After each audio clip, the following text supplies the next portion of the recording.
পদত্যাগ করছে এমডি। আরে ভাই এমডি গেলে তো হবে না, তার সাথে যারা সহকারী আছে তাদের প্রত্যেককে পদত্যাগ করতে হবে, প্রত্যেকের সম্পদের হিসাব দেখতে হবে, প্রত্যেকের কেউ যদি গর্তের লুকিয়েও থাকে তাদের প্রত্যেককে খোঁজ করে আনতে হবে।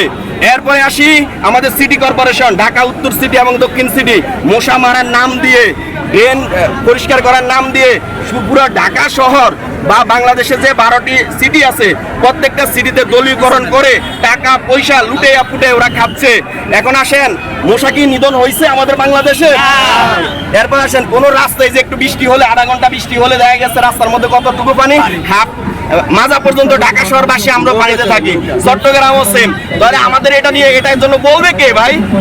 কেউ তো বলবে না। আজকে আমি বললে বলবে কি আমি আওয়ামী লীগের দালালি, বিরোধী দলের দালালি করতেছি।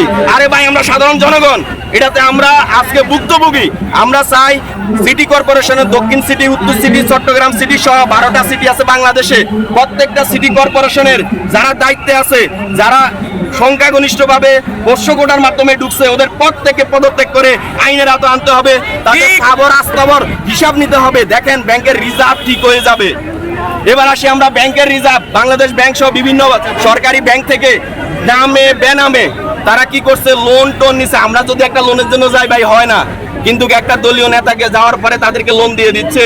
এই যে লোনগুলো, আমাদের রিজার্ভ যে কম, এই রিজার্ভ পরিপূর্ণ হবে যারা বেক্সিমকো কোম্পানি আছে, দরবেশ বাবাকে ধরা গেছে। এখন আসেন আপনার বসুন্ধরা গ্রুপ নাম তো কেউ বলে না, কিরে ভাই?